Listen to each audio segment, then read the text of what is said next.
The meta is always changing in World of Tanks Blitz. Last year alone, vehicles like the T110E3 and Karanvong were the most popular Tier 10 heavies for choice.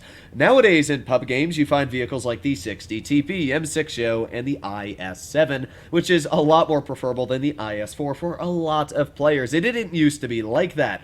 And that also goes for the case of tank destroyers. TDs about 3 years ago were the most popular and played class in Blitz, believe it or not, specifically in Tier 10. Tier 8, I still think tank destroyers are actually very fine and more than capable of carrying a game.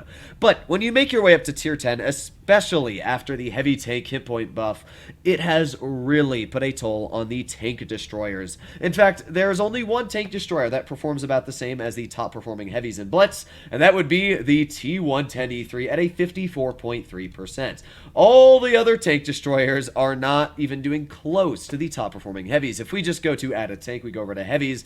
Let's do, where is the M6O for a perfect example? There we go, M6O, it's 55.06%. It smokes even the best performing tank destroyer being the E3.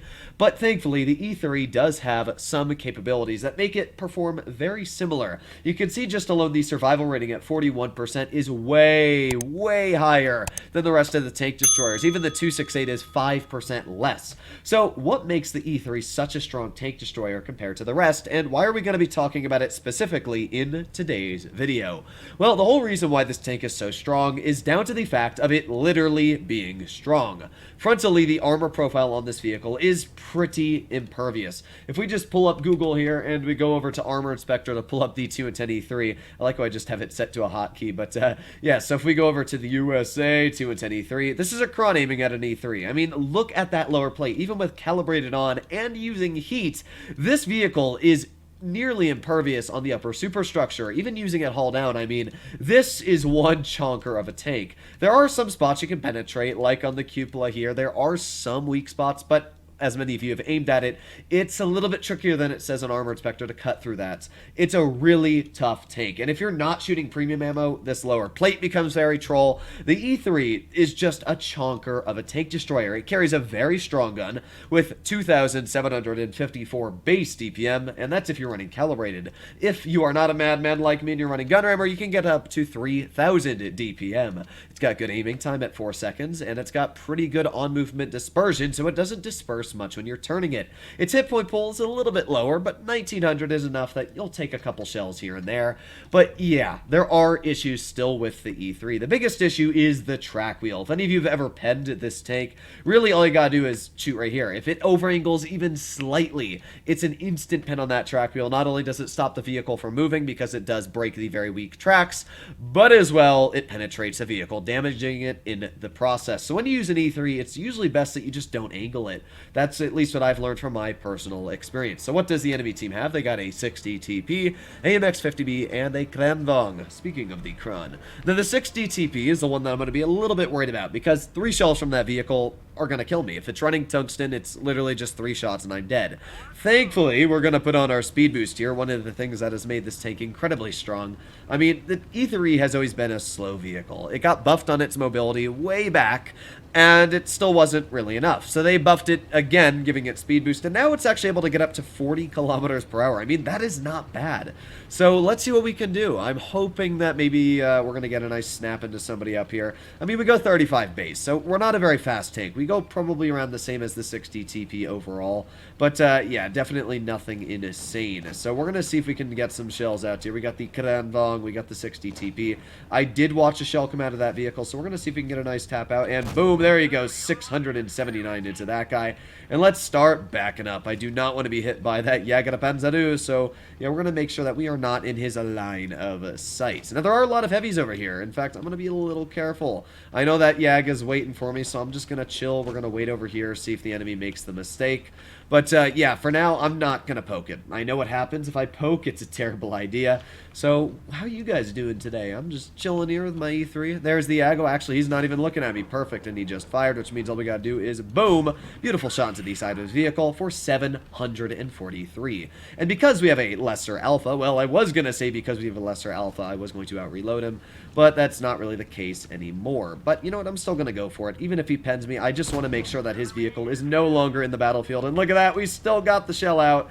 and we're kicking strong. Now, this Kron is probably gonna... Okay, never mind. The Kron is just gonna chunk that shell like a friggin' beast. So, we're reloading. 1 more second left, and we will have another shell ready. So, let's get maybe a shot into the Krandong. Come on, come on. Oh, we're gonna get it out. Yeah, there you go. Nice 800 roll. And because we have speed boost on, this thing reverses ridiculous. I mean, we can easily get out of trouble and into trouble at the same time, if you want to word it that way. But judging that there is a 183 staring at me, I don't know if I really want to poke that. I'm going to be completely honest here. This Kron does, though, so if the Kron wants to poke it, I will gladly wait for the 183 to shoot. And there you go. Nice tap for 660. Now, we're already sitting at 3,500 damage this battle, which is pretty strong, I'm not going to lie.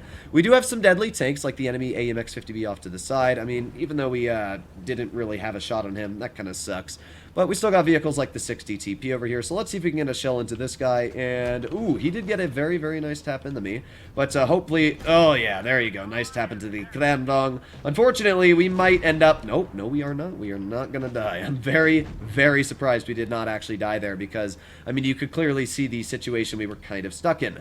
So we got the 60 TP left, over here dealing with the Kron. He just got a very, very big tap into that guy, so that means I'm gonna get a pretty nice tap into him. Amarak? Oh, I really wanted to try and Amarak him. But, I mean, we're doing pretty good this game. We're already up to almost 5,000 damage. Hopefully this Krandong is going to get the finishing shell off, which he did. And now we're going to continue pushing on up. Now, the 183 was spotted last. Well, we know where he was because you guys watched me shoot at him. So we're just going to push our vehicle up on over here and maybe get a shell into the 183. Hello? Hello, is anybody there? No, maybe not. I'm not seeing anybody yet, so I'm just going to keep pushing on up. Let's put on our speed boost as well. Come on, speed is key. I want to get a shell to this 183. I want to break 5,000 damage. That is my goal for this battle. Come on, let's go. He's actually nowhere to be found. He probably is behind me or, you know, just in some spot that's going to wreck my day. But, well, actually, he's right in the open. That's kind of funny. All right, well, the STB's running, and I don't think we can actually climb this hill, can we? Actually, we can. Wow, I did not think we could climb this hill. That is very, very surprising. But, yeah, for the most part, we're not going to get this kill. The STB one is going to finish him off. But I can't complain. This was a good battle for the first game. You could see, as we showed there just in Armor Inspector, that Kron bounced 2 shells on my lower plate, because it is a very tricky lower plate to penetrate, especially because when you're aiming at this vehicle, you're usually not on flat ground. You're heavy, so you're aiming at it like this. Yeah, that lower plate does become pretty tricky to cut through. So let's see if we can do one more battle, not only one more battle, but a victory at that. But that first game was a great example to where the E3 is just so much more versatile than your average tier 10 tank destroyer. Sure, you could argue that a vehicle like a 263 or an Object 268 could have gotten those shells out, but I don't think you can argue that a vehicle like the 268 or the 263 would have actually gotten away with those shells. So, what am I going to do here? Well, we don't really have that strong of a medium lineup. We have an Object 907 and a Bat Chat. And judging that the enemy team is a rival player and an STB, and platooned with an E50M, that's a bit of a problem, because our mediums are probably going to die.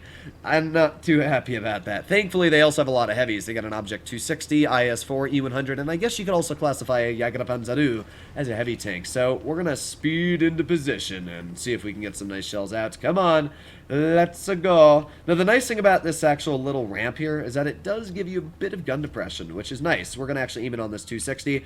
Oh, and we're going to bounce the 260. I love that. I just absolutely love that. Thankfully, we are turning our vehicle here, and we should not be a penetration for this IS-4. So I'm just going to reload, give me a couple seconds, and let's poke him. Let's see if we can get a nice shell out. Aiming, aiming, aiming, and there you go. Nice tap for 514, and let's start that reload once again. Our team's actually doing a decent job dealing with those guys off to the side, so I'm not going to complain for now. But, yeah, let's start reloading once again. Maybe we can get another shell out into this IS-4. Is he going to poke it? That is the question of the ages. I don't think he is. What am I going to do? Well, hopefully this VK90 lets me get through here. Thank you very much, good sir. And I'm going to push my vehicle. Oh, that hurt quite a bit. Oh, well, that was 900 hit points the Yag just took off of me. Now, that is one of the downsides of a vehicle like the E3, is when a big shell hits, it hits hard. I mean, obviously, you watch that. So we got the U100 off to the side over here. We can probably get a big ol' slap in his tank for 652. And again, because we are hiding our lower plate like this, we are very, very hard to cut through. Now, our 50B definitely has some problems with his brain. I don't know what he's doing, but he's not doing a good job at it. So please stop doing that, 50B. I need to think of what I want to do here. This 50B is just going to die. Yeah, that guy's really, really bad. So I'm going to push my tank up on this way. Maybe we can get some shells out into the E100. We got the 260 over here. But yeah, for the most part, this battle is not going the way I want it to. Let's see if we can maybe get a shell into this rival guy. I'm just going to wait here. Waiting, oh, waiting. And is he going to poke it? I don't know. I mean, we're just kind of chilling, just waiting here. I'm not sure what our VK90 is really doing, but yeah, hopefully we're going to be able to get some big shots out. But we're also kind of stuck here, aren't we? Our team is just bleeding away. Come on, poke it. Just please, please poke it. He's just not letting me. Oh, he did get hit quite hard there, though. And we got the Hori off to the side. I'm not sure if that guy's going to let me shoot him. Oh, he's backing up. And there you go. Nice tap into the Hori. Not only a nice tap, but that was literally half of that guy's health. Now, we do got the E100 off to my side, which is not good. And I also just got hit by that, what would be the E50M. So I'm going to back up here. Hopefully we don't get hit again. Let's just make sure that that does not happen. Keep backing up, and let's, yeah, this is just a loss. I'm going to be honest. I did everything I could in this battle to make sure that I had the best possible chance of winning, but not every game is going to be a victory, as we know. So let's see if I can get another shell out into this Hori. There you go. Another nice tap for 629. And with that, I'm just going to reload once again. I'm going to back up so that Hori does not have a shell on me. But yeah, when you're in a battle like this, there's not much you can do. So let's see if I can get a shell out. That kind of sucks. So this is one of the issues with a turretless tank destroyer. As you can see, sure, the E3 can do a troll as a heavy. But, and we probably did pretty good. I mean, yeah, we did 3,322 damage, top on the team. The issue is when you run a turretless tank destroyer is you are a TD. You don't have as many hit points as a heavy, and you don't have a turret, which makes sense. So when I have vehicles like the STB, and vehicles like the E50M off to my side, which we expected my mediums to die to. I mean, I pretty much expected that to happen. He was actually a decent player, but I don't know why our mediums pushed so aggressive. They should have just stayed a little bit further back. Probably could have been a pretty easy win, but yeah, our team fell apart. For the most part, though, the issue with a vehicle like the E3 is when your team gets overrun, you are stuck in a crossfire. And when you don't have a turret, it is much harder to deal with two tanks at once. That just makes common sense. So I can't deal with the Hori in front of me and the STB on my rear. And I can't deal with the E100 on my side when I've got the mediums on my side as well. And I can't push when there's a Jagdpanzer that literally took off half my health with a single shell. So, tank destroyers are great. And you can do well in the E3. You saw that first game. When you have a team that works well, it can be fantastic. And the E3, because it can do the role of a heavy, can definitely sway a lot more battles than your average tank destroyer. Sorry, my voice kind of cut out there. But the unfortunate part about a vehicle like this is that you can't sway every game. And that makes sense for every heavy, but it's a lot harder to sway every game in this tank than it is with the rest. Hopefully you enjoyed today's video. If you understood what I was saying at the end there, let me know. But yeah, this is why the E3 is so strong. It's a tank that was used in comp not too long ago, but because of the heavy tank hit point buff and because mediums have been becoming so much stronger on DPM, the vehicle just kind of falls apart. I knew that game that I couldn't really push medium side because I'd be too slow to help my heavies, and if I pushed heavy side, which we knew what was going to happen, the mediums were going to get overrun, and that was basically going to be the end of the game. So, kind of sucks. It was a losing battle either way, but hopefully you enjoyed today's video, and I'll be seeing you in the next one. Bye-bye!